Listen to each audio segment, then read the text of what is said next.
What up, YouTube? This is Chef, New Zealand Murder History Podcast. And today I want to talk about Gloriavale. First of all, I just want to say my show is not suitable for children. Anyone having a bad day who's ever been a victim of a cult or messed up child sex, trafficking, that kind of thing, perhaps click off. It's just going to give you PTSD. And if you need help, just contact your doctor or local, there's heaps of 800 numbers you can call, just Google search, you know what I mean? My show is it's just for educational purposes and not to cause offense to the Gloriavale community or anybody, really. I just wanted to talk about this newspaper article, which I'll briefly reference here. Yeah, so this is the Press, which is a South Island newspaper, Christchurch Press, I believe it's called. Maybe it's just called the Press. Anyway, 22nd of February, 2022. And there's an article on Gloriavale I'm going to read to you shortly. But first, just some history for my viewers who aren't from here and may not know what Gloriavale is. It's a messed up Christian cult up in the Grey Valley where some child sex predators have free reign of the place. It's disgusting. It should have been shut down years ago. It's still going now. There's like 700 people out there. And most of these people aren't bad people. They're victims. They're brainwashed, and what can I say? Things aren't going well. But yeah, this dude's cool because he's brave and he's speaking out about just all sorts of stuff. This place was started by a guy called Hopeful Christian. They've all got bizarre names, like highly biblical names, I should say, like there's Hopeful Christian, I don't know, Steadfast Joyful. I've heard all sorts of. I've actually used to they used to come into my work to buy petrol, and most of them seem rather nice. They're not bad people. They're just, I don't know, brainwashed.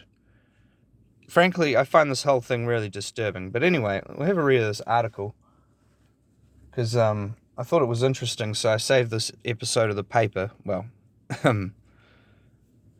saved this edition of the paper so that I could read it to you guys because I thought you guys might find this interesting. Hang on, let's set this up.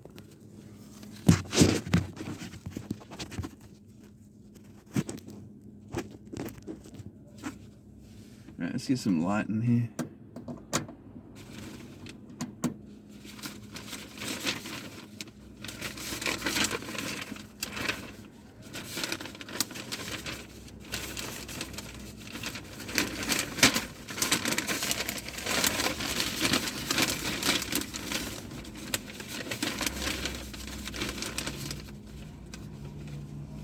In fact, let's just flip that around.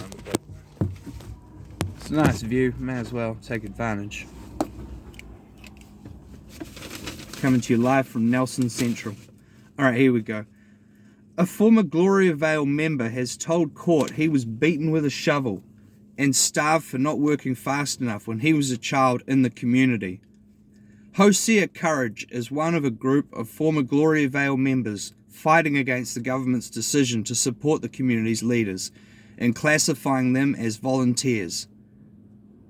A group of leavers has lodged a case in the employment court against the Attorney General and Gloriavale leaders. A hearing before Chief Judge Christina Ingalls this week will decide whether Gloriavale members are employees or volunteers. The decision would affect both current and former members of Gloriavale regarding their working conditions, pay, and employment rights. Courage, 19, said when he was 6 years old he worked at the community moss farm, so that's sphagnum moss, gathering moss with a fork and sorting it in the processing plant.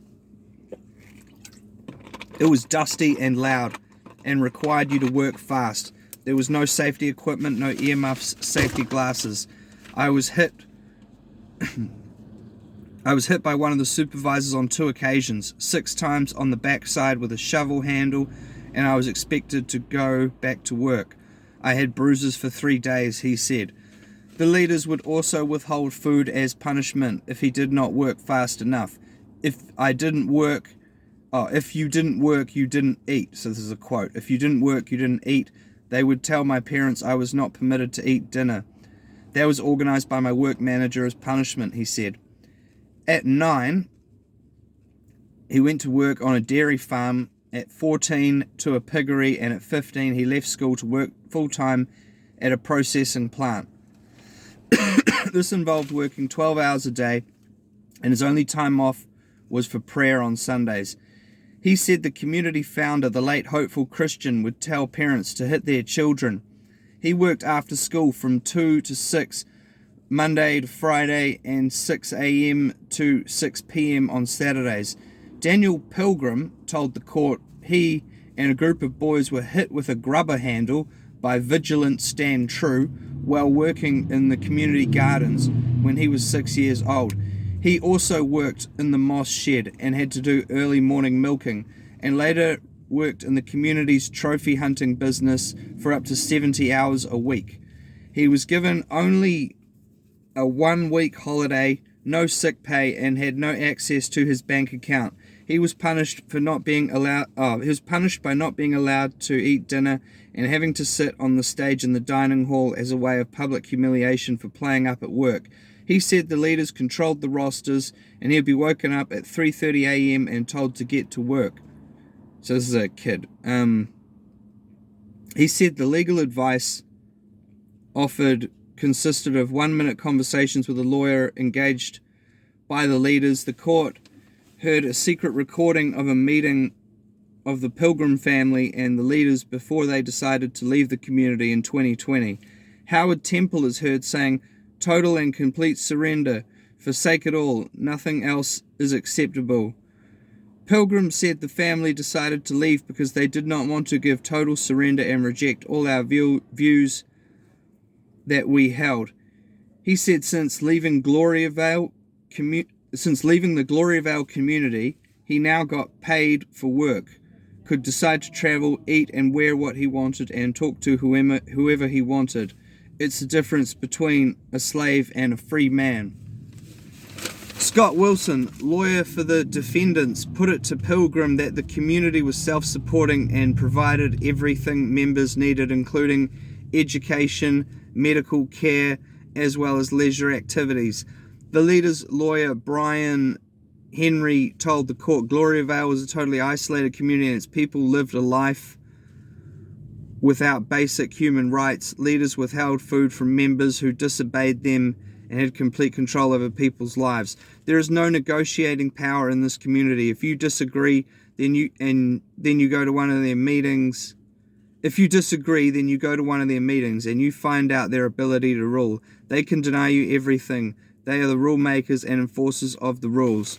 He said the leaders coached members to say they were volunteers so that they were not required to pay. So that's P-A-Y-E. That's something to do with tax. That's like your tax anyway. And are not entitled to minimum standards. The members had to submit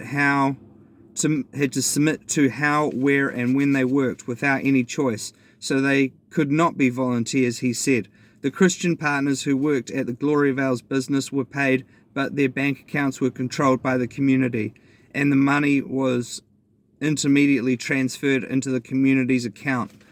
The leaders claim that members got independent legal advice was fiction and a scam because the lawyers were chosen and paid for by the leaders.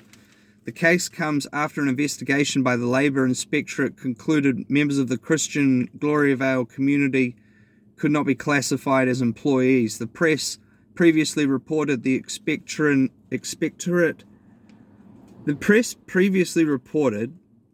inspectorate investigated the employment status of people living and working at Gloriavale in 2017 after concerns raised by Charity Services, and again in 2020 after allegations of long working hours made by two community members. As a registered charity, Gloriavale Christian Church Community Trust and its 15 business and entities are exempt from paying tax. So that's the article. Now that was for Gloriavale standards, that's pretty tame. Usually when you read an article about them, it's all about sex assault on children and stuff like that, which seems to be a running theme over there. Now here's the thing. I don't know what can be done about this place. I used to say stuff like, oh wow, I wish they'd just carpet bomb Gloriavale, but that's not what I wish. Because most of the people out there are all right. They're just victims. They're brainwashed.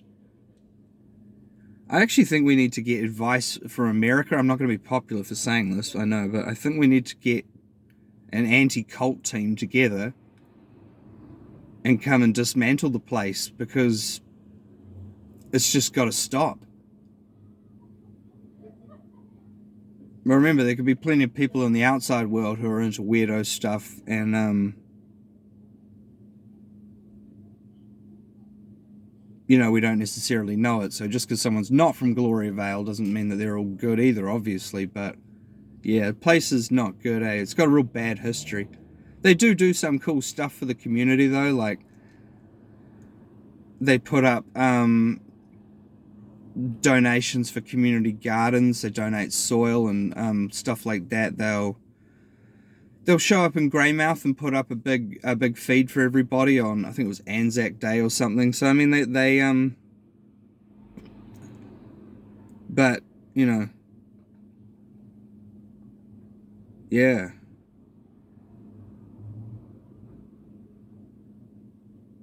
The place really needs to be shut down. I mean, I'm not saying that people shouldn't have religious freedom, but this is some pretty fringe kind of Christianity, you know. This isn't normal. Like, they teach people at Gloriavale that people who aren't from there, you know, they'll worship the devil and they're all full of demons and you don't talk to them or you go to hell, and it's all based on fear. It's not I suppose it is a religion. It's just a extremely fear-based. It's a cult, and it's right here in New Zealand, South Island. But anyway, have a good one, everybody. And don't join a cult.